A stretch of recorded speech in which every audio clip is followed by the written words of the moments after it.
إن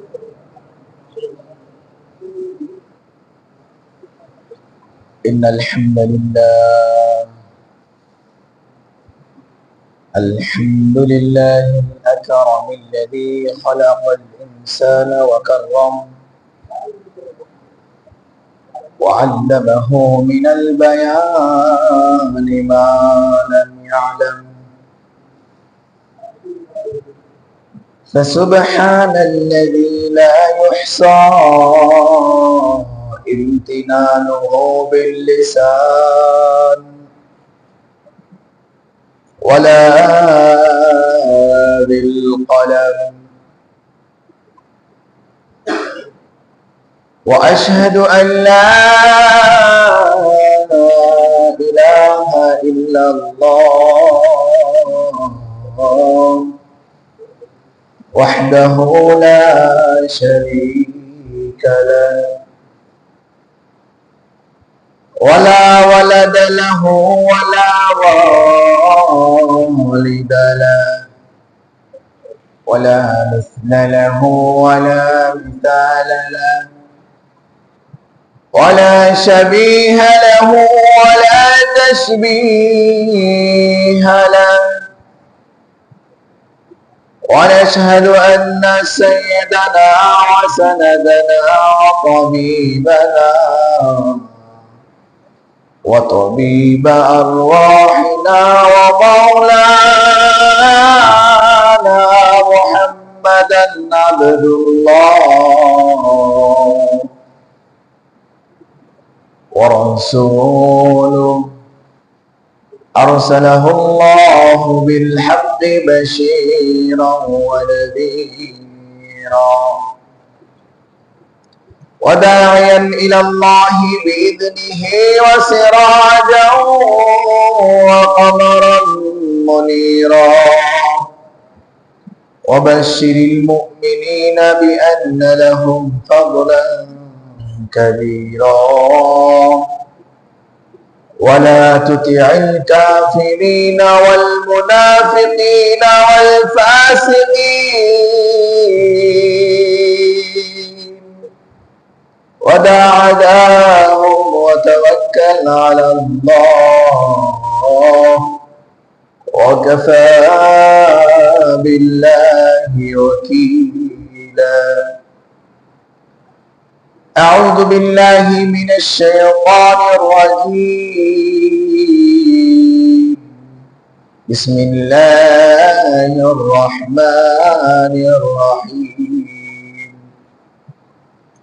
يا بني أقم الصلاة وأمر بالمعروف وانه عن المنكر واصبر على ما أصابك إن ذلك من عزم الأمور.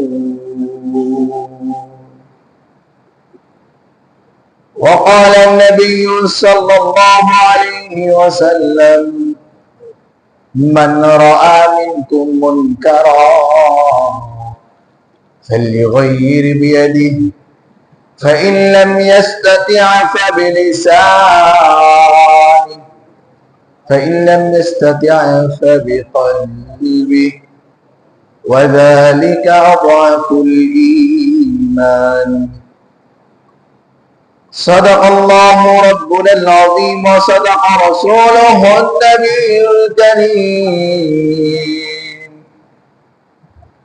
وقال الله تعالى في شأن حبيبه ما كان محمد أبا أحد من رجالكم ولكن رسول الله وخاتم النبيين وكان الله بكل شيء عليما. إن الله وملائكته يصلون على النبي يا أيها الذين آمنوا صلوا عليه وسلموا تسليما. اللهم صل على محمد وعلى آل كما صليت على إبراهيم وعلى آل إبراهيم إنك حميد مجيد اللهم بارك على محمد وعلى آل محمد كما باركت على إبراهيم وعلى آل إبراهيم إنك حميد مجيد بلغ العلا بكماله حسنت جميع خصاله صلوا عليه وآله بلغ العلا بكماله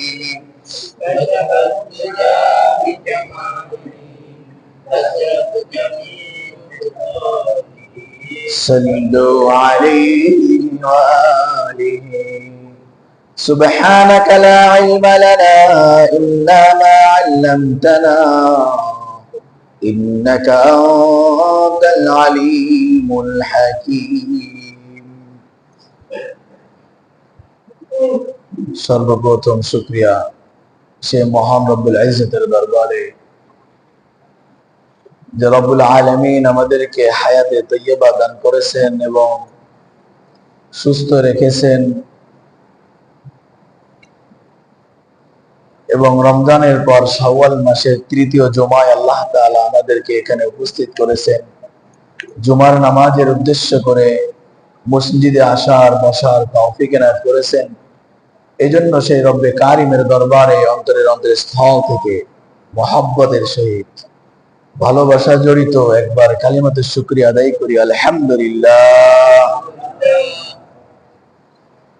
ওই রব্বুল আলামিন আমাকে আপনাকে চাইলে আজকের জুমার নামাজ থেকে অনেক অনেক অনেক দূরে রাখতে পারতেন কিনা অনেক অবস্থায় ব্যস্ত রাখতে পারতেন অনেক জরুরতের ভিতরে দিয়ে আমার আপনার থেকেও নামাজটাকে কি করে দিতে পারতেন দূরে সরায়া দিতে পারতেন হাসপাতালের বেডেও সহায় রাখতে পারতেন ইচ্ছা স্বাধীনতা বা ইচ্ছা থাকা সত্ত্বেও আমি আপনি উপস্থিত হতে পারতাম না এমনও ব্যস্ততা আল্লাহ দিতে পারতেন কিনা মেডিকেলে গেলে দেখা যায়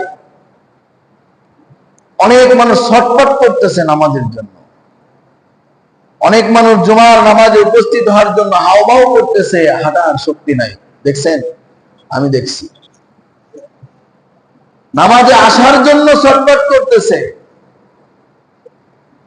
আবারও এমনও মানুষ আছে যারা সময় আছে সক্ষমতা আছে স্বাধীনতা আছে এরপরেও সে মসজিদে উপস্থিত হয় না আল্লাহ তাআলা আমাকে আপনাকে অবশ্যই অল্প একটু ভালোবাসলেও বাসেন এটা তার প্রমাণ যে মালিক আমাকে আপনাকে মসজিদের মতো জায়গায় আসার এবং বসার মতো তৌফিক ইনায়েত করেছেন এজন্য অন্তরের স্থলতে আরেকবার মালিকের নামটা স্মরণ করে বলি আলহামদুলিল্লাহ আল্লাহ আমার আপনার জন্য এটা মঙ্গল কামনা করছেন ভালো চাইছেন এজন্য ভালো ঠিক কিনা এজন্য আমি আপনি এখানে আসতে পারছি এটা অবশ্যই আমার আপনার জন্য একটা ভালো জিনিস ভালো সিদ্ধান্ত কারণ আল্লাহ যেটা ভালো চাই বান্দার সেই কাজটাই বান্দাকে দিয়ে করায় ঠিক কিনা আল্লাহ যা চাই যা করেন সেটাই বান্দার মঙ্গলের জন্য ইতিহাসের একটা বইতে পাওয়া যায় একটা কিতাবে পাওয়া যায় এক রাজার এক মন্ত্রী ছিল খুব ক্লোজ কাছের একজন মন্ত্রী সে সবসময় এই কথা বলতো আল্লাহ যা করে ভালোর জন্য করে কি বলতেন আল্লাহ যা করে ভালোর জন্য করে এই যে সবসময় যখন এই কথা বলতো হঠাৎ একদিন করে ওই রাজার আঙ্গুল কেটে গেছে আঙ্গুল যখন কেটে গেছে মন্ত্রীর কাছে খবর আসছে রাজার আঙ্গুল কেটে গেছে মন্ত্রী ওই আগের কথার নেই একই কথা বলে ফেলছে আল্লাহ যা করে ভালোর জন্য বাদশার মেজাজ খারাপ বাদশার কি মেজাজ খারাপ হয়ে গেছে আমার বিপদ আমার আঙ্গুল কেটে গেল আমার মন্ত্রী আমার কাছের মানুষ বলে আল্লাহ যা করে ভালোর জন্য করে আর এটা কিভাবে ভালো হইলো? আমার ভালো জিনিস কেটে খুদযুক্ত হয়ে গেল, এটা আবার ভালো হয় কিভাবে? বাদশার মেজাজ খারাপ হয়ে গেছে। কিন্তু মন্ত্রীকে ডাকা হয়েছে, মন্ত্রী আসো আমার সামনে। মন্ত্রীকে ডেকে আনা হয়েছে। কি ব্যাপার, তুমি আমার এই বিপদের কথা শুনে বলে বলছো আল্লাহ যা করে ভালোর জন্য করে, এটা আমার ভালো কিভাবে? আমার কোন দিক থেকে ভালো বলো? মন্ত্রী তখন লাজবাব হয়ে গেছে, কিন্তু এই কথা সত্য যে আল্লাহ যেটা করে সেটা বান্দার মঙ্গলের জন্য করে, এটার বিষয় মন্ত্রী 100%। কিন্তু মন্ত্রী এখন প্রমাণ দেবে কিভাবে? বাচ্চা কয়, প্রমাণ দাও, আমার যে আঙ্গুলটা ভালো আঙ্গুলটা কেটে খণ্ডিত হয়ে খুদযুক্ত হয়ে গেলাম, এটা আমার জন্য কিভাবে মঙ্গল, কিভাবে ভালো হইলো, এটা আমাকে বুঝাইতে হবে। মন্ত্রী লাজবাব, নাই কোনো জবাব, সে উত্তর দিতে পারে নাই। বাদশা অর্ডার করছে, আমার মন্ত্রীকে আটকাও, বন্দী করো, জেলখানায় আবদ্ধ করছে, জেলখানায় রাখছে। আমার বিপদে যে সুখ প্রকাশ করে, আমার বিপদে যে কি ভালো বলে, তাকে আমার এই পদে বা আমার কাছে বা আমার কোন রাষ্ট্রে থাকতে তাকে দেওয়া হবে না। আটকানো হয়েছে। কিছুদিন পর বাচ্চাদের মনে, জানেন না, যারা সুখে থাকলে বোধে গেলাই, বাচ্চাদের মনে একটু আবার অন্য অন্য চাহিদা জাগে। ঠিক এই বাচ্চার মনেও একটা শখ, সবসময় সে বনে যাইতো পশু শিকার করতে, পাখি শিকার করতে। ঠিক অভ্যাসের মেয়ে একদিন সে আবার রওনা হয়েছে জঙ্গলের দিকে। তার সৈন্যবন্য যারা আছে দল সমর্থন নিয়ে বন্যের দিকে যাইতে যাইতে যাইতে যেতে গভীর জঙ্গলে চলে গেছে পশু পাখি শিকার করতে করতে। হঠাৎ সামনে একদল জঙ্গিদের সাথে সম্মুখীন। জঙ্গিরা কি করে? সাধারণ মানুষ দেখলে তো আবার হিংস্র পশুর মতো ব্যবহার করে। জঙ্গিদের সাথে যখন দেখা হয়েছে, দাপট শুরু করছে, করলে সাথে যত সঙ্গী সমর্থ সৈন্যরা ছিল সব দৌড়ায় নিজের জান নিজে বাজাইছে, নিজে বেঁচে বাপের নাম, ঠিক না? বাদশার চাকরি থাকুক আর না থাকুক, বাদশার হিসেব আমার পথ থাকুক না থাকুক, এটা পরে, আগে জান বাঁচাইতে হবে, ঠিক না? বিপদে পড়লে দেখা যায় আসল বন্ধুর পরিচয়। তো বাচ্চাকে ফেলে সব সৈন্য সমর্থ দৌড়াইছে, জঙ্গিদের সাথে পারবে না দেখা। ওরা দাবলায় না পারে, বাচ্চাকে এক পর্যায়ে ধরছে। কারণ বাচ্চা তো আর সৈন্যদের ভিতরে মতো দৌড়াতে পারে না, পারেনি। বাচ্চারা তো একটা কি হয়, বিলাসিতা থাকে তাদের ভিতরে, একটা মানে সখী শরীর থাকে, যে শরীরের উপরে কোনো চাপ দেওয়া হয় না, প্রেসার দেওয়া হয় না, অন্য সৈন্যদের মতো শরীর চর্চা করা হয় না, দৌড়ানো হয় না। ওরা তো আর ওইভাবে দৌড়ানো অভ্যস্ত না। বাচ্চাকে ধরে ফেলছে। যখন ধরে ফেলছে, তারা পিঠ মোড়াতে বেঁধে নিয়ে চলে গেছে। তারা তার জঙ্গিরা তার ওটা বোঝা নাই, বাচ্চা নাকি প্রজা, রাজা না প্রজা, এগুলো তার অত বিবেচনা তারা করে না। ধরে নিয়ে গেছে। তাদের যে ধর্ম তারা পালন করতো, ওই জঙ্গিরা, তাদের ধর্মের একটা মূর্তি ছিল, ওই মূর্তির সামনে নিখুঁত একটা মানুষকে জবাই দিতে হতো, বলি দিতে হতো। তা তারা বাচ্চাকে ধরে আনছে, ধরে এনে দেখে যে না, কোনো খুঁত নাই। বাচ্চারও শৌখিন হয় না, অনেক সুন্দর সুন্দর দেহের অধিকারী। তাকে দেখে এবার সুন্দর করে ফিটফাট করে বেঁধে মূর্তির সামনে ফেলে রাখছে। এই সময় ওদের যে দলনেতা যে আছে, সে একবার কিসে আসে, পাড়ায় আসে, একবার দেখতে আসে যে না সব ঠিকঠাক আছে কিনা। বলি দেওয়ার আগ মুহূর্তে এসে দেখে যে একজনকে ফেলে রাখছে, ওকে এখন বলি দেওয়া হবে। ঘুরে ঘুরে দেখতেছে, দেখতে দেখতে হঠাৎ করে ওই দলনেতার চোখ পড়ছে বাচ্চার আঙ্গুলের দিকে। বলে, এই কাকে ধরে আনছো তোমরা? বলে, কেন? একে বলি দিলে তো আমার প্রভুর যথার্থ সম্মান হবে না।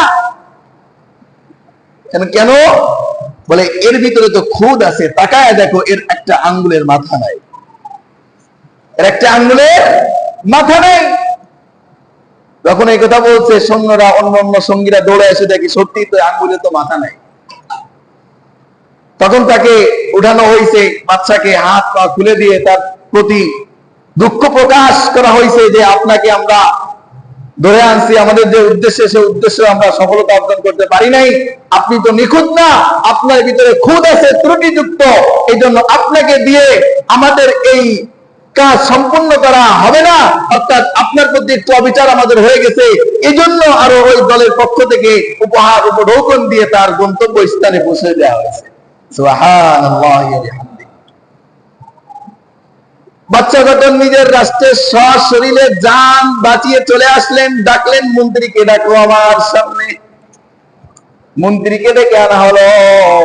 বাদশার ভিতরে এতটুকু সচেতনতা আইছে যে না, আসলে আল্লাহ যেটা করে কার জন্য করে? বান্দার। আল্লাহ যা করে বান্দার ভালোর জন্য করে। এখন বাচ্চার বুঝে আসছে আমার আঙ্গুল কাটাটাও যে আমার জন্য ভালো। আজকের এই গদিতে ফিরে দ্বিতীয়বারের মতো বসার তৌফিক আমার হয়েছে, ঠিক কিনা? যদি আঙ্গুল না কেটে যেত তাহলে ওই মূর্তির সামনে তার আজকে বলি হয়ে যাইতে হতো, জানকে উৎসর্গ করে দিতে হতো। তাড়াতাড়ি তাড়াতাড়ি মন্ত্রীকে ডেকে আনা হয়েছে। মন্ত্রীকে ডাকতে বলে, মন্ত্রী তোমার কথা আজকে আমার বুঝে আসছে, আমার আঙ্গুল কাটাও যে আমার জন্য মঙ্গল, মালিকের পক্ষ থেকে যে সমাধান ফয়সালা এটাও যে বান্দার জন্য মঙ্গল, এটা তো আমার বুঝে আসছে। কিন্তু এখানে আরেকটা প্রশ্ন আমার থেকে গেছে। মন্ত্রী ডাকতে বলে, কি প্রশ্ন? বলে আমার জন্য নাই মঙ্গল বুঝলাম, আমার হাত কাটার কারণে আমার জান আজকে বাঁচাইয়া আমি আমার রাষ্ট্রের দ্বিতীয়বারের মতো এই চেয়ারটায় বসতে পারছি। কিন্তু তোমাকে যে আমি অবিচার করছি, তোমার প্রতি জুলুম করে তোমাকে আমি না বুঝে জেলখানায় আটকাইছি, এটা তোমার জন্য কিভাবে মঙ্গল? বলে হ্যাঁ আচ্ছা, এটাও আমার জন্য মঙ্গল। হয়তো আপনি বোঝেন নাই, আমি বুঝছি। সুবহানাল্লাহ বলতেন না? আপনি হয়তো বোঝেন নাই, আমি বুঝছি এটা আমার জন্য কিভাবে মঙ্গল। বলে কিভাবে তোমার জন্য এটা ভালো, আমাকে বুঝাও। বললে আপনি যে শিকারে যান, এমন কোন দিন শিকারে গেছেন যে আমাকে নিয়ে যান নাই? বলে না। এমন কোনদিন আমি থাকা সত্ত্বেও আপনি কোন বিপদে পড়ছেন যে বিপদে আপনাকে ফেলে আমি মন্ত্রী পলায়ে চলে আসতে? বলে না। আমার সঙ্গে সবসময় তুমি অতপ্রতভাবে জড়িত থাকো, বিপদে আপদে আনন্দ সুখে দুঃখে সব সময় থাকো, কোনোদিনও তো আমাকে ছেড়ে চলে আসো নাই। তাহলে আপনি এখন হিসাব করেন বাদশাহ, যখন জঙ্গলের ভিতরে জঙ্গলিরা আপনাকে দাবাব শুরু করছিল, দৌড় দিছিল, তখন কি আমার মতো মন্ত্রী আপনাকে ফেলে রেখে চলে আসতাম? বলে না, কখনোই না। বলে আপনার ভিতরে আজকের এই ত্রুটি থাকার কারণে আপনাকে হয়তো ছেড়ে দিছে, আপনার সঙ্গে আমি থাকলে হয়তো আমাকে ধরা খাইতে হতো, আমাকে ধরে নিয়ে যাইতে হয়তো, কিন্তু আমার ভিতরে তো কোনো ত্রুটি নাই। আপনার ওই জায়গার পরিবর্তে আজকে গর্দনটা আমার যাইতো। বলে সুবহানাল্লাহ। আজকে আল্লাহ আপনার ওখানে আমাকে রাখে নাই, আজকের এই জেলে আবদ্ধ করছেন দেখা আমার জানটা তো বাঁচছে, সাথে আপনার জানটাও বেঁচে আসছে, এটা আমার জন্য মঙ্গল। বুঝে আসছে না? আল্লাহ যা করে বান্দার মঙ্গলের জন্য করে। এখানে আজকে আমরা আসতে পারছি, বসতে পারছি, এটাও বান্দার জন্য আল্লাহর ফয়সালা কিনা? আল্লাহর ফয়সালা না? এটাও বান্দার জন্য আল্লাহর ফয়সালা। এখানে আসছি বসছি, কিন্তু এখান থেকে যদি শিক্ষা না নিয়ে, কোন সবক না নিয়ে শুধু বসে সময়টা নষ্ট করে চলে যায়, তাহলে তো আমার এই আল্লাহর পক্ষ থেকে ফয়সালা মঙ্গলের দিকে টেনে আনা, ভালো কোনো জায়গায় বসায় ভালো কিছু শিক্ষা দেওয়া যদি কিছু না নিতে পারি, তাহলে তো আসা আর বসাটা অনর্থক হয়ে গেল, ঠিক কিনা? তাহলে আমরা এখানে আসছি বসছি, আল্লাহ আমাদেরকে আনছে বা আমার আপনার ভালোর জন্য কিনা? তাহলে ভালোর জন্য অবশ্যই আনছে। তাহলে এই ভালোটা আমাদের বজায় রাখতে হবে, ঠিক রাখতে হবে। সেটা কি? জীবনে তো কত ওয়াজ, কত নসিহা, কত কিছুই শুনলাম দোস্ত, কিন্তু একটা ওয়াজ থেকে, একটা মাহফিল থেকে, একটা নসিহা থেকে, জীবন শুরু থেকে এই পর্যন্ত যত ওয়াজ নসিহা শুনছি, একটা করে যদি উপদেশ গ্রহণ করতাম, আজকের জীবন পরিবর্তন হতো কিনা বলেন? হতো কিনা? কিন্তু একটা ওয়াজ, একটা মাহফিল থেকে আমরা কোনো শিক্ষাই নিই না, শুধু কানের শ্রুতি মজা আর চোখের দৃষ্টি মজা নিয়ে আমরা এখান থেকে বের হয়ে যাই, ঠিক কিনা? হুজুরের গলায় সুর আছে কিনা, হুজুর ঠিকঠাক কথা কইলো কিনা, আমার বিরুদ্ধে গেল কিনা, সমাজের বিরুদ্ধে গেল কিনা, এই সমস্ত বিবেক বিবেচনা নিয়ে এখানে বসে তারতম্য করে হুজুর আর আমার ভিতরে ফয়সালা করে চলে যায়, ঠিক কিনা বলেন? না, এখানে দেখবেন আপনার জীবনের ভিতরে কোন কথাটা, কোন কষ্টটা বা কোন অসুবিধাটা জড়িত, যেটা আল্লাহ আল্লাহ রাসূল নিষেধ করছে, এমন একটা শিক্ষা একটা ওয়াজ থেকে নেবেন, একটা শিক্ষা, একটা নসিহা, একটা পয়েন্ট একটা জায়গা থেকে গ্রহণ করবেন। জীবনে 50টা যদি গ্রহণ করতেন এভাবে, তা 50টা মাহফিল শুনেন না আপনারা? শুনছেন বহু, কিন্তু 50টা শিক্ষাও কোথাও থেকে নিতে পারেন নাই। যে 50টা আদত, 50টা অভ্যাস, 50টা ভুল থেকে আমি নিজেকে সংশোধন করে কি করছি? সুন্দর জীবনের দিকে ধাবিত হয়েছি, এটা হয় নাই। এজন্য দোস্ত, আল্লাহ আনছে মঙ্গলের জন্য, আল্লাহ আনছে বান্দার ভালোর জন্য। হয়তো আমার আপনার ভিতরে এমন কিছু দোষ ত্রুটি আছে যেটা আজকের খতিবের বা ওয়াইজিন থেকে মুখ থেকে আল্লাহ বের করে দিয়েছে আমার আপনার জন্য উপদেশ স্বরূপ। যদি আমি আপনি এইটাও জেনেও না নিই, যদি গ্রহণ না করি, তাহলে আমার আপনার আশাটা তো মঙ্গলই হইল না, বরং মঙ্গলের দিকে আল্লাহ টেনে আনলো, আমি ছুটে চলে গেলাম অমঙ্গলের দিকে। ঠিক কিনা? এই জন্য আজকের কিছু উপদেশ হবে, যে উপদেশগুলো আল্লাহ তাআলা অধিক পছন্দ করেন। সুবহানাল্লাহ। কি করেন? অনেক বেশি পছন্দ করেন, বেশি না।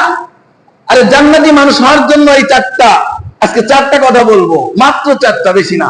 এই চারটা জিনিস নিজের ভিতরে আটকে ধরেন, ইনশাআল্লাহ আল্লাহ রাসূল বলেন এই মানুষটার জান্নাতে যাওয়ার রাস্তা সাবলীল হয়ে যাবে। সুবহানাল্লাহ। কয়টা উপদেশ? আল্লাহ তাআলা সূরা লোকমানের 17 নম্বর আয়াতের ভিতরে বলতেছে। এটা আল্লাহ তাআলার এত বেশি পছন্দ হয়েছে। এক জামানায় আল্লাহ তাআলার একজন ওলি ছিল, এই ওলির নাম আমরা সবাই জানি, যার কথা আল্লাহ তাআলা কোরআনের ভিতরে আনছে। কয়েকটা নবী ব্যতীত কয়েকজন ওলির কথা আল্লাহ কোরআনে আনছে, মাত্র কয়েকজন হাতে গোনা ওলি। এর ভিতরে এই একজন ওলি, যার নাম লুকমান আলাইহিস সালাতু ওয়াস সালাম। ইনি কিন্তু নবী ছিলেন না। কি ছিলেন না? নবী ছিলেন না, কিন্তু প্রায় ওই দপ্পার একজন ওলি ছিলেন, অনেক বড় বুজুর্গ ছিলেন। এই জন্য আল্লাহ তাআলা তার কথাটা কোরআনে আনছেন। সুবহানাল্লাহ। এই লুকমান আলাইহিস সালাতু ওয়াস সালাম তার সন্তানকে ওসিয়া করছে, বাজান জীবনে চারটা জিনিস যদি নিজের ভিতরে ঢুকাইতে পারো, তোমার জন্য জান্নাতের রাস্তা সহজ হয়ে যাবে। বলেন সুবহানাল্লাহ। এই যে নসিহতটা করছে বাবা তার সন্তানকে, আল্লাহ তাআলার এই নসিহতটা অনেক বড় ভালো লেগে গেছে। আল্লাহ তাআলা অনেক বেশি ভালো লেগে গেছে। এজন্য স্বয়ং লুকমান আলাইহিস সালাতু ওয়াস সালামের নামে নামকরণ করে একটা সূরা আল্লাহ নাযিল করেছে। সুবহানাল্লাহ। লুকমান আলাইহিস সালাতু ওয়াস সালামের কথাগুলো আল্লাহ তাআলা এত বেশি ভালো লাগছে, তার নামের উপরে ডিপেন্ড করে, তার নামের সাথে মিল রেখে স্বতন্ত্র একটা সূরা আল্লাহ নাযিল করছে। এমনি নাযিল করছে না, নাযিল করে রাসূল করিম সাল্লাল্লাহু আলাইহি সাল্লামকে বলছে তোমার উম্মতকে জানায় দাও, যদি লুকমান হাকিমের মতো তার বাবা তার সন্তানকে এভাবে উপদেশ দিতে পারে, আর প্রতিটা সন্তান প্রতিটা মানব যদি এভাবে এই উপদেশগুলো আঁকড়ে ধরে পথ চলতে পারে, তার জন্য জান্নাতের রাস্তা সহজ করে দেব আমি আল্লাহ। সুবহানাল্লাহ। অনেকগুলো উপদেশ আছে, এর ভিতরে মূল উপদেশ চারটা। আল্লাহ তাআলা বলেন, লুকমান হাকিম যখন বলেন ইয়া বুনাইয়া আকিমিস সালাতা ওয়া আমুর বিল মারুফ, হে আমার প্রিয় সন্তান আমি তোমাকে অনেক বেশি ভালোবাসি। ইয়া বুনাইয়া, হে আমার ছেলে। ডাকের ভিতরে মহব্বত প্রকাশ পায়, জানেননি? জানেন, বাবার ডাকের ভিতরে সন্তানের প্রতি মহব্বত এটা প্রকাশ পায়। আবার কখনো কখনো বাবা সন্তানের উপর রাগ হয়, এটাও প্রকাশ পায়। দেখবেন যখন নাম ধরে বাবা সন্তানকে ডাকবে, এই অমুক এদিকে আয়, তখন মনে করতে হবে যে কি বাবা মনে একটু রেগে আছে, বাবা মনে একটু আমার উপরে রেগে আছে। আর যখন ডাক দেবে বাজান শুনো, আব্বা জান আসেন শুনে যান একটু, তখন মনে হয় যে বাবা আমার প্রতি একটু আবেগময় হয়ে পড়ছে। ঠিক কিনা বলেন? ডাকে না এভাবে বাবা সন্তানকে? ডাকে না? আব্বুজি বলে ডাকে, বাবা বলে ডাকে, আব্বা জান বলে ডাকে। আর কখনো কখনো নাম ধরে একটু ভাষাটাকে কর্কশ করে ডাক দেয়, তখন প্রকাশ পায় যে বাবা আমার উপরে একটু রাগান্বিত। আর যখন মহব্বত করে অন্য কোনো নামে ডাকে, তখন মনে হয় যে বাবা আমাকে একটু ভালোবাসতে এই মুহূর্তে একটু আমার প্রতি একটু আবেগময় হয়ে পড়ছে। ঠিক লুকমান হাকিম আলাইহিস সালাতু ওয়াস সালাম তার সন্তানকে ডাকতে বলছে ইয়া বুনাইয়া, হে আমার ছেলে। আবার দেখবেন সন্তান যদি একটা অন্যায় করে, স্বামী স্ত্রীকে বলে তোমার সন্তান এই করছে, হয় না? যখন খারাপ কাজ করে বা অন্য অন্যায় করে, তখন বাবা যে মাকে বলে তোমার সন্তান এই করছে, মানে বাবা এখন নিজের সন্তান দাবি করতে হবে, অসন্তুষ্ট। আবার যখন কোনো ভালো কাজ করে, বলুন ভালো কোনো সুনাম অর্জন করে, তখন বলে আমার সন্তান এই করছে, দেখছো আমার সন্তান এই করছে, ঠিক না? বলে না? তখন নিজের সন্তান নিয়ে গর্ব করতে একটু ভালো লাগে। আর যখন রাগান্বিত হয়, তখন স্ত্রীর দিকে আঙ্গুল দেয়া স্ত্রীর সন্তান বলে সম্বোধন করে। ঠিক লোকমান হাকিম ডাকতে বলতেছে, ইয়া বুনাইয়া, হে আমার সন্তান শোনো। যখন আমার সন্তান বলে ডাক দিল, তখন বোঝা যায় সন্তানকে অতীব বেশি ভালোবাসে। আকিমিস সালাত, তুমি তো একজন মুসলমান, তোমার এখন সর্বপ্রথম দায়িত্ব আকিমিস সালাত, তুমি নামাজ প্রতিষ্ঠা করো, নামাজ কায়েম করো, নিজের জীবনের সাথে নামাজকে অতপরতভাবে আঁকড়ে ধরো। ওয়া'মুর বিল মারুফ, 2 নম্বর তোমার দায়িত্ব, তুমি ভালো কাজের আদেশ করবা। ওয়ানহা আনিল মুনকার, খারাপ কাজ থেকে মানুষকে বিরত রাখার চেষ্টা করবা। খারাপ কাজ দেখলে সেখানে নিষেধ করবা, মানুষকে সেখানে বুঝাইবা যে এটা ভালো না, এটা ভালো, এটা করা যাবে না, এটা করতে হবে, এভাবে মানুষকে উপদেশ দিবা। আল্লাহ এই 3টা কথা বলে, মাত্র সংক্ষেপে 3টা কথা বলছে। আকিমিস সালাহ, নামাজকে আঁকড়ে ধরো, নামাজকে প্রতিষ্ঠা করো, নামাজের উপরে অটল থাকো, নামাজের প্রতি যত্নবান হও। ওয়া'মুর বিল মারুফ, সৎ কাজের আদেশ, ওয়ানহা আনিল মুনকার, এবং অসৎ কাজ থেকে নিষেধ। এই 3টা কথা বলে বলতেছে ওয়াসবির আলা মা আসাবাক, তোমার উপরে যা নেমে আসবে, তোমার উপরে যত জুলুম, অত্যাচার, নিপীড়ন নেমে আসবে, ওয়াসবির, তুমি এমত অবস্থায় ধৈর্য ধারণ করো। এখানে একটুখানি বোঝার বিষয় আছে, একটু খেয়াল করেন। এখানে তো ভালো কথা বললো, কিন্তু আবার বিপদ আসলে কোত্থেকে নেই। 1 নম্বর কথা বললো আকিমিস সালাহ, নামাজ প্রতিষ্ঠা করো। 2 নম্বর কথা, ভালো কথা মানুষকে বলো। আমরা বলি না ভালো কথা? ওয়ানহা আনিল মুনকার, খারাপ কাজ থেকে নিষেধ করো। এটা খারাপ বলা করা যাবে না, এটা মানুষকে বোঝাও, বলো এটাও তো ভালো, এটাও তো করে থাকি। কিন্তু এই 3টা কাজের সাথে এর সম্পর্ক কি? ওয়াসবির আলা মা আসাবাক, এবং তোমার উপরে নেমে আসা যে বিপদ আপদ বলা মুসিবত আসবে, এর সাথে ধৈর্য ধারণ করো। এটা কেন বললেন?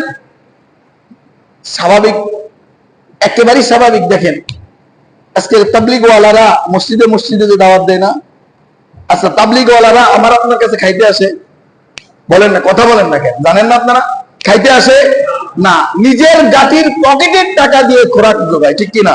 নিজের কর্ম ব্যস্ততা থেকে নিজেকে ফারেক করে একটুখানি আমাকে আপনাকে স্মরণ করায় দিতে আসে। ভাইজান, নামাজ ছেড়ে দেয়া ভালো কাজ না। ভাইজান, সুদ খাওয়া ভালো কাজ না। ভাইজান, তোমার এই আমল জিন্দেগি পার করে একটা জিন্দেগিতে যাইতে হবে, যে জিন্দেগিতে আমল করার সুযোগ নাই, অর্থাৎ ওই জিন্দেগিতে যাওয়ার আগে আমল করে নাও, না হয় কিন্তু বড় বিপদ মুসিবত তোমার আমার সামনে অপেক্ষা করতেছে, ঠিক কি না? আচ্ছা, এই তাবলীগ ওয়ালাদেরকেও দেখতে পারি না এমন মানুষ আছে না? আছে কিনা? না, আমরা সবাই ভালোবাসি আলহামদুলিল্লাহ। আমাদের এলাকায় না, অন্য এলাকায় আছে না এমন মানুষ? আচ্ছা, তারা তো আমার কাছে খাইলো না, আমার কাছে চাইলো না, আমারে ভালো কথা বললো, খারাপ কাজ থেকে নিষেধ করলো, কিছু আমল করার উপরে উদ্বুদ্ধ করলো, তবু আমার শত্রু কেন? আমার ভালো লাগে না কেন? দ্বিতীয়, একজন মসজিদের ইমাম বা খতিব আপনাদের সম্পত্তির ভাগ বসায়, কথা বলেন না কেন? বসায়। বরঞ্চ মহল্লার ভিতরে সব থেকে নিরীহ এবং সব থেকে অসহায় মনে করে একজন ইমাম সাহেব, ঠিক কিনা? আপনি জোরে একটা ধমক দেবেন, দেখবেন যে আপনার চোখের দিকে তাকায় আর কথা বলবেন না। অথচ এই ব্যক্তিকেও দেখতে পারে না এমন মানুষ সমাজে নাই। ইনি এখানে বসে ভালো কথা বলে না খারাপ কথা বলে? ভালো কথা বলে না? কোরআন থেকে হাদিস থেকে বলে, নাকি নিজের স্বার্থে কিছু বলে? কোরআন হাদিস থেকে বলে। তবুও এই মানুষগুলার কথা শুনতে পারে না, এই মানুষগুলাকে দেখতে পারে না, এমন মানুষ আছে কিনা? শুধু নাই, এই জন্য আল্লাহ এই 3টা কথার সাথে এই কথাটা জুড়ে দিয়েছে। আচ্ছা, মালিক জানে না যে এই মেহরাবে বসে আমি আল্লাহ প্রদত্ত একটা আইন শোনাবে, এর বিপক্ষে মানুষ দাঁড়াবে কি দাঁড়াবে না, এই কথা মালিক জানে। এই জন্য তো আইন দিছে, ঠিক কিনা? এই জন্যই আল্লাহ বলতেছে ওয়া'মুর বিল মারুফি ওয়ানহা আনিল মুনকার ওয়াসবির আলা মা আসাবাক। যখন তুমি ভালো কাজের আদেশ করবা, যখন তুমি খারাপ কাজ থেকে নিষেধ করবা, তখন একটা সম্প্রদায় আছে যারা আমি আল্লাহর রাসূলের সঙ্গে সরাসরি শত্রুতা করতে পারে না, আমি এবং আমার রাসূলের সঙ্গে সরাসরি দ্বন্দ্ব করতে পারে না, আমার কথার সঙ্গে আমার কথা বলার কারণে, আমার রাসূলের আদত বলার কারণে ওই বন্যওয়ালার সঙ্গে শত্রুতা করে। বলেন ঠিক কিনা? আল্লাহর রাসূল, আল্লাহ তাআলা আবার অন্য আয়াতে বলছে, যে ব্যক্তি আমি আল্লাহর প্রদত্ত আয়াত শোনানোর কারণে, আমার রাসূল প্রদত্ত কোন নিয়ম শোনানোর কারণে তার সাথে যে শত্রুতা করে, সে ওই ব্যক্তির সাথে শত্রুতা করলো না, স্বয়ং আমি আমার রাসূলের সঙ্গে জিহাদ ঘোষণা করলো। নাউজুবিল্লাহ, বাড়িতে কোয়েন। কি বলছে? যে ব্যক্তি আমার কথা বলার কারণে, আমার রাসূলের তরিকা দেখানোর কারণে তার সাথে শত্রুতা করে, এই ব্যক্তি তার সাথে শত্রুতা করলো না, বরং আমি আল্লাহ এবং আমি প্রদত্ত একজন রাসূল হযরত মুহাম্মদ মুস্তাফা সাল্লাল্লাহু আলাইহি ওয়াসাল্লামকে পাঠাইছি, তার সঙ্গে আমার সঙ্গে জিহাদ ঘোষণা করলো। আচ্ছা, আল্লাহ আল্লাহ রাসূল যার সাথে জিহাদ ঘোষণা করে, যে ব্যক্তি আল্লাহ আল্লাহ রাসূলের সঙ্গে জিহাদ ঘোষণা করে, এই ব্যক্তি আর যাই হোক মুমিন হতে পারবে? মুসলমান হতে পারবে? এই জন্য আল্লাহ সতর্ক করে দিচ্ছে, দোস্ত আজকে ভালো আদেশ করার জন্য, খারাপ থেকে নিষেধ করার জন্য শত্রুতা বানায়ও না, শত্রুতা পোষণ করো না, কারণ এই হুকুমটা ওই ব্যক্তির নয়, তার।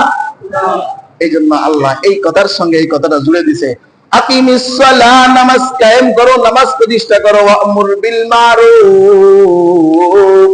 এবং সৎ কাজের আদেশ করো, ওয়ানহা আনিল মুনকার, অসৎ কাজ থেকে নিষেধ করো। এটা কিভাবে নিষেধ করবো? নিষেধ করার কোনো সিস্টেম আছে কিনা? আছে না? অবশ্যই আছে। আল্লাহ রাসূল সাল্লাল্লাহু আলাইহি ওয়াসাল্লাম বলেন, মুসলিম শরীফের হাদিস, মান রাআ মিনকুম মুনকারান, যে ব্যক্তি কোনো অন্যায় দেখবে, কোন ব্যক্তি যদি অন্যায় দেখে, ভালো করে বুঝেন এটা, কোন ব্যক্তি যদি অন্যায় দেখে যে ওই ব্যক্তি অন্যায়ের দিকে ধাবিত হচ্ছে, বা ওখানে অন্যায় প্রতিষ্ঠা হতে যাচ্ছে, ফালইগাইর বিয়াদিহি, তার যদি শক্তি সামর্থ্য থেকে থাকে, শক্তি সামর্থ্য ব্যয় করে ওই অন্যায়ের প্রতিরোধ করবে। কি করবে? হাদিস নিয়ে কোনো সন্দেহ নাই দোস্ত, মুসলিম শরীফের হাদিস, 49 নম্বর হাদিস। বিশ্বাস না হলে খুলে দেখে আসেন, হুজুর নিজে স্বার্থে কইতেছে না, আল্লাহ রাসূলের বাণী, বাল্লিগু আন্নী ওয়ালাউ আয়ার পরে আমল করে আপনাকে শোনায় দিতেছে। যদি কোনো ব্যক্তি অন্যায় কাজের দিকে ধাবিত হয়, অন্যায় কাজের আয়োজন করে, অন্য ব্যক্তি দেখতে পায়, সর্বপ্রথম তার দায়িত্ব, তার সামর্থ্য থাকলে, শক্তি থাকলে ওই অন্যায়কে বন্ধ করবে, অন্যায়কে বন্ধ করে দিবে। এখন দেখা যায় যে অন্যায় কি যে কোন, আমার এলাকার প্রেসিডেন্ট বা আমার এলাকার অমুক এক তমুক ব্যক্তি এই অন্যায় করতেছে, তার সামনে তো দাঁড়ানোর ক্ষমতায় আমার নাই। কিভাবে সম্ভব? আল্লাহ রাসূল পরে ধাপ বলে দিয়েছে, যদি এমন হয় শক্তি সামর্থ্যতার সাথে পারবা না, তাহলে তোমার দায়িত্ব তাহলে তুমি তাকে বোঝানোর চেষ্টা করো, কথা দিয়ে বলো, ভাই এটা ভালো না, এটা খারাপ, ভাই এটা খারাপ, এটা করা যাবে না, আল্লাহ আল্লাহ রাসূল নিষেধ করেছেন, এটা করলে জাহান্নামী হইতে হবে, এটা করলে আল্লাহ আল্লাহ রাসূলের অভিশাপ তোমার উপরে আপতিত হবে। এই কথা বলে জিহ্বা দিয়ে, কথা দিয়ে তাকে বোঝাইতে হবে। এখন আমার আপনার কথা হইতে পারে, হুজুর কি বলেন, এমনও ব্যক্তি আছে যার সামনে কথা বলা তো দূরের কথা, তার নাম নিলেই বাড়ি পরে এসে টর্চার করবে আমাকে। আছে না এমন মানুষ? বাড়ির পরে যায় বংশের জোরে, শক্তির জোরে, ক্ষমতার জোরে, লাঠির জোরে আমার প্রতি অবিচার, অনিয়ম করা শুরু করবে।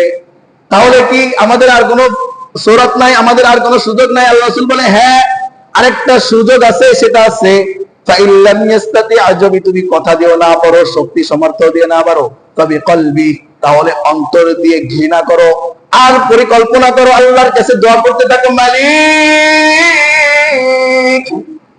তোমার নামের সাথে তোমার সঙ্গে এখানে তোমার নাফরমানি হতে যাচ্ছে, আল্লাহ আমার ক্ষমতা নাই, সক্ষমতা নাই, আমি বাধা দিতে পারতেছি না, আয় আল্লাহ তুমি তো আলা কুল্লি শাইইন কাদির,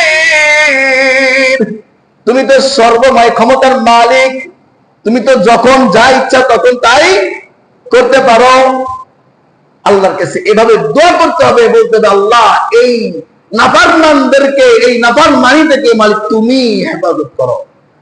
আর যদি এটা 3টা ধাপ বললাম, 1 নম্বর শক্তি প্রয়োগ করে ওই খারাপ কাজ থেকে মানুষকে বিরত রাখতে হবে, তো সেটা না পারলে 2 নম্বর কথা দিয়ে বোঝানোর চেষ্টা করতে হবে, সেটাও যদি না পারা যায় তিন নম্বর দায়িত্ব, অন্তরে ঘৃণা করতে হবে এবং পরিকল্পনা করতে হবে কিভাবে এই কাজ থেকে মানুষকে হেফাজত করা যায়, মানুষদেরকে এই সমস্ত মানুষদেরকে এই গুনাহ থেকে বিরত রাখা যায়, এই পরিকল্পনা করতে হবে।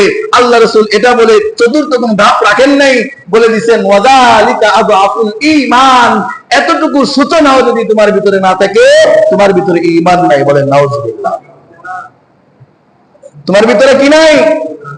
ঈমান নাই। মানে যদি এই সূচনাটা থাকে যে হাই আমি তো কোন ক্ষমতা প্রয়োগ করে বা কোনো ভাবেই তাকে নিষেধ করতে পারতেছি না, কিন্তু এটা করা উচিত নয়, এই মানুষদেরকে আল্লাহ তুমি হেফাজত করো, এই মানুষদেরকে তুমি ওই খারাপি থেকে তুমি হেফাজত করো, এই পরিকল্পনাটা এই চিন্তাটাও যদি না আসে, তাহলে তোমার ভিতরে ঈমান নাই।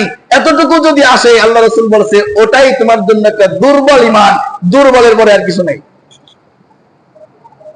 বুঝলেন নি? তাহলে কয়টা সবক নিলাম আজকে? চারটা। এক নম্বরে আকিমিস সালাহ, নামাজ কায়েম করতে হবে। যে কোনো ভাবে, যে কোনো অবস্থাতেই নামাজ থেকে কোনো মুক্তি, যে যত বড়ই ফতোয়া দিক, যে যত বড় ওলি দাবি করুক, যে যত বড়ই কিছুই না করুক না কেন, নামাজ ছাড়া কোনো মাপ পড়তেই হবে, পড়তেই হবে। দুই নম্বর ওয়া'মুর বিল মারুফ, ভালো কাজের আদেশ করতে হবে, ভালো কাজ বলতে হবে মানুষকে ভালো কাজ করেন, আর ভালো কাজ বললে ওয়ালাদের সঙ্গেও ভালো ব্যবহার করতে হবে। এটা আল্লাহর ওয়াদা, আল্লাহর হুকুম, এদের সাথে শত্রুতা করা যাবে না। তিন নম্বর, খারাপ কাজ থেকে মানুষদেরকে কি করতে হবে? নিষেধ করতে হবে। ওয়ানহা আনিল মুনকার, আর যখনই আপনি ভালো কাজের আদেশ করবেন, খারাপ কাজ থেকে নিষেধ করবেন, আল্লাহ তাআলা আগে থেকেই বলে দিয়েছে দোস্ত তুমি একটু প্রস্তুত থাকো, তোমার প্রতি অবিচার আর অনিয়ম তোমার প্রতি এখনই চলে আসবে, আর এমন অবস্থায় তুমি ধৈর্য ধারণ করবা। অর্থাৎ এখান থেকে চারটা শিক্ষা। এটা এক নম্বরে নামাজ কায়েম করবে সবাই, দুই নম্বরে ভালো কাজের আদেশ করবে সবাই, তিন নম্বরে অসৎ কাজের নিষেধ করবে সবাই, চার নম্বরে দুই ভাগে বিভক্ত, যারা অসৎ কাজ আর ভালো কাজের আদেশ করে, অসৎ কাজ থেকে নিষেধ করে, এদের উপরে পতিত আরোপিত বিপদের উপরে ধৈর্য ধারণ করতে হবে। আর যারা আমরা এই অসৎ কাজের থেকে নিষেধ করার কারণে, ভালো কাজের আদেশ দেওয়ার কারণে যাদের মনে এমন চিন্তা ভাবনা এসে থাকে, এর বিরোধিতা করতে হবে, এর সাথে শত্রুতা করতে হবে। এই মনোমানসিকতা থেকে নিজেকে পবিত্র করে, এমন চিন্তা ফিকির থেকে নিজেকে পবিত্র করে একজন খাঁটি মুমিন মুসলমান হতে হবে। আল্লাহ তাআলা আমাদেরকে এই চারটা বিষয়ের প্রতি পরিপূর্ণ আমল করার তৌফিক দান করুক। বলেন আমিন। এই আয়াতের শেষ অংশে আল্লাহ তাআলা বলতেছে, এই যে চারটা কথা বললেন না আল্লাহ তাআলা, আকিমিস সালাতা ওয়া'মুর বিল মারুফি ওয়ানহা আনিল মুনকারি ওয়াসবির আলা মা আসাবাক। ওয়াসবির আলা মা আসাবাকের আরেকটা ব্যাখ্যা আছে, মুফাসসিরিনে কিরাম তাফসীরের ভিতরে আনছেন ওয়াসবির আলা মা আসাবাকের এই একটা ব্যাখ্যা, যে আদেশ করলে ভালো কাজের, নিষেধ করলে খারাপ কাজের, তোমার প্রতি বিপদ আপদ বালা মুসিবত নেমে আসবে, আর এই বিপদ আপদ বালা মুসিবত নেমে আসলে ধৈর্য ধারণ করতে হবে।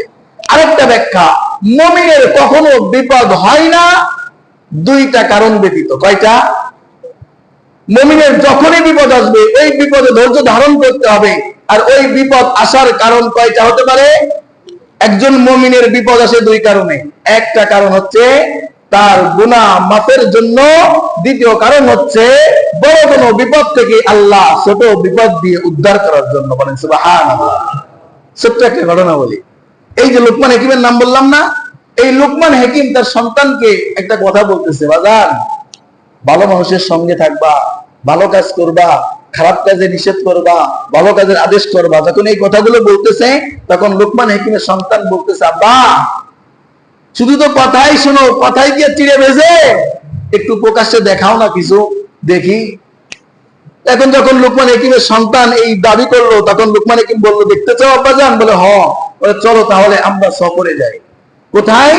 অমুক এলাকায় একজন আল্লাহর পয়গম্বর আছে। বলে সুবহানাল্লাহ। এই পয়গম্বর দেখতে যায়, চলো। অনেক লম্বা ঘটনা, আমি সংক্ষেপে একেবারে ছোট করে বলবো। ঠিক আছে, সন্তানের মনে আনন্দ উল্লাস। আমরা কি দেখতে যাচ্ছি? কি দেখতে যাচ্ছি? পয়গম্বর দেখতেছি। কার পয়গম্বর? আল্লাহর পয়গম্বর লুকমান হাকিম নিয়ে যাচ্ছে। লুকমান হাকিমের জামানায় অনেক নবীদের সাথে লুকমান হাকিমের দেখা হয়েছে। লুকমান হাকিম আলাইহিস সালাতু ওয়াস সালাম অনেক লম্বা হায়াত পাইছিলেন। তিনি নবী ছিলেন না, কিন্তু আমরা সবাই জানি বনি ইসরাইলের ভিতরে আল্লাহ তাআলা গোত্রে গোত্রে নবী পাঠাইতেন। প্রত্যেক গোত্রে গোত্রে ওরা এত বেশি যুক্তি তর্কে লিপ্ত হইতো যে অন্য গোত্রের নবী আমরা মানতাম না, আমাদের গোত্রে দিতে হবে। এই জন্য আল্লাহ প্রত্যেক গোত্রে গোত্রে কি দিছে? নবী দিছে। তা লুকমান হাকিম তার সন্তানকে বলতেছে, চলো বাজান তাহলে পয়গম্বর দেখে আসি, আর পয়গম্বর থেকে সচক্ষে আমরা কি নিয়ে আসি? উপদেশ নিয়ে আসি, তার থেকে এই সমস্ত কথাগুলো শুনে আসি। লুকমান হাকিম এবং তার সন্তান রওনা করছে। তখন তো আর যানবাহন ছিল না, হেলিকপ্টার ছিল না, প্লেন ছিল না, এভাবে বাস ট্রাকের ব্যবস্থা ছিল না। মরুভূমির মধ্য দিয়ে হাঁটতে হাঁটা শুরু করছে। দুই বাপ বেটা হাঁটতে হাঁটতে সফরে বের হয়েছে। হঠাৎ করে রাস্তার মাঝখানে একটা মৃত কোন পশুর হাড় লুকমান হাকিমের সন্তানের পায়ের তালুর ভিতরে ঢুকে উপর দিয়ে বের হয়ে গেছে। পায়ের তালুতে ঢুকছে, উপর দিয়ে বের হয়ে গেছে। কতটা জোরে আঘাত লাগছে। এখন এমন অবস্থা হয়েছে, সন্তান শুয়ে পড়ছে বালুর ভিতরে। বাবা সন্তানকে কাঁধে নিয়ে যাইবে এই সক্ষমতা বাবার নাই। অত বড় সন্তানকে কাঁধে নিয়ে মরুভূমির ভিতরে চলাচলের কোনো অবস্থা নাই, কিন্তু সামান তো নিয়ে বেরোইছে খুব অল্প। ওখানে তাবু গেড়ে সন্তানকে শুশ্রূষা করার চেষ্টা করতেছে, এবং যে আসবাবপত্র গুলো নিয়ে গেছিল, খাবার এবং পানীয়, এগুলো আস্তে আস্তে শেষ হয়ে যাওয়ার উপক্রম। এবং একদিনের মাথায় মাত্র একটা রাত পার করছে, এমত অবস্থায় লুকমান হাকিমের সন্তানের ওই ক্ষত জায়গা থেকে পচন শুরু করছে। লুকমান হাকিম ওখানে ওয়েট করতেছে যে আগে পিছে কোনো কাফেলা আসে কিনা। যদি কাফেলা আসে, কোন সফর সঙ্গীরা পাওয়া যায়, তাদের সঙ্গে সফরে তাদের থেকে একটু সাহায্য সহযোগিতা নিয়ে আমরা এখান থেকে উদ্ধার হব। তাই ছাড়া সন্তানকে কাঁধে করে নিয়ে যাওয়ার সক্ষমতা তো আমার নাই। লুকমান হাকিম যেই দেখে যে আমাদের খাবার শেষের পথে, পানীয় শেষের পথে, খুব টেনশনে ভুগতেছে কিভাবে এখান থেকে উদ্ধার হব। সন্তানের পাও তো ভালো হয় না, আরো বরঞ্চ খারাপের দিকে যায়। নামাজের ভিতরে পড়ে গেছে এবং আল্লাহর কাছে হাত পেতে দোয়া করতেছে, মালিক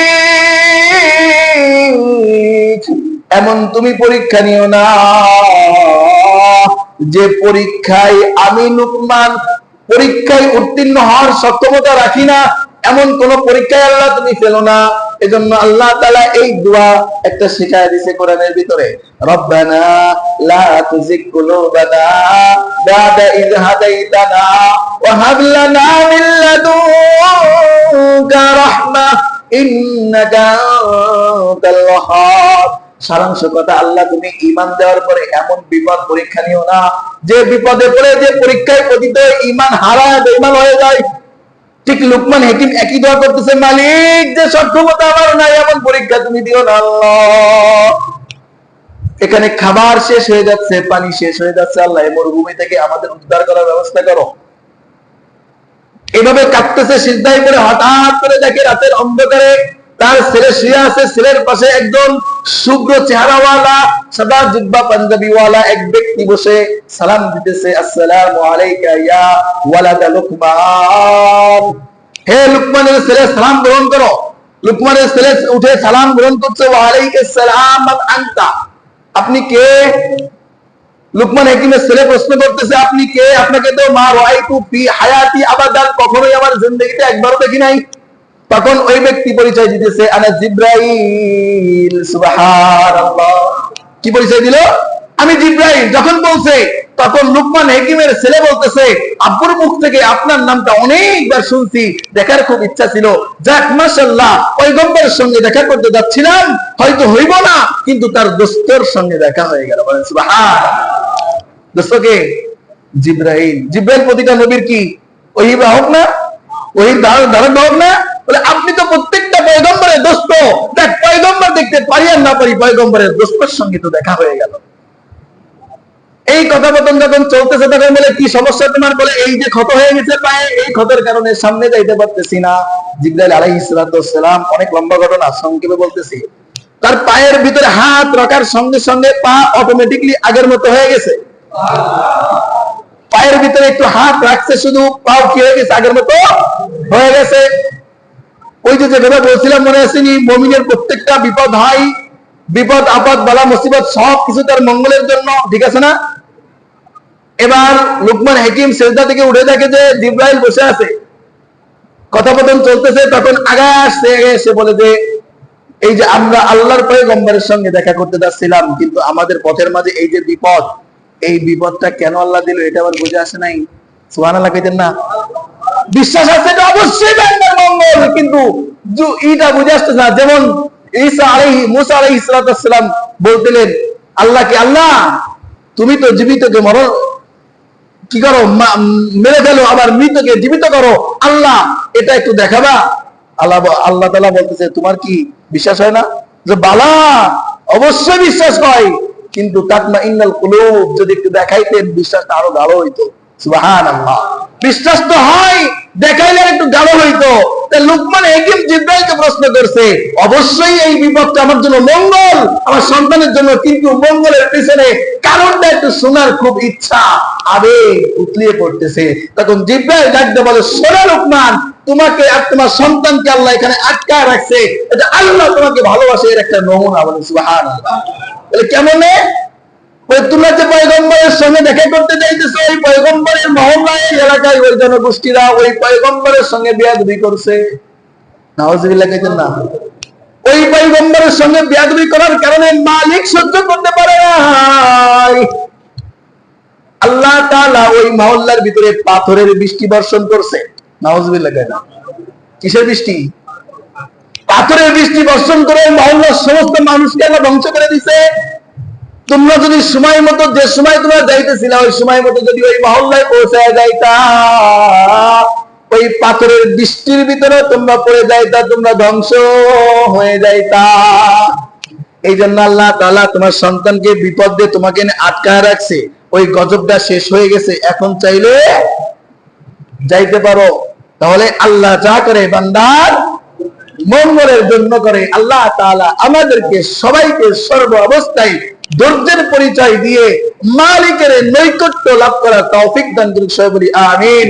ওয়া আখিরু দাওয়ানা আলহামদুলিল্লাহি রাব্বিল আলামিন ওয়া মা আলাইনা ইল্লাল বালাগ। এটা সুন্নাত পড়েন না, 4 রাকাত ক্বাবলা সুন্নাত পড়েন।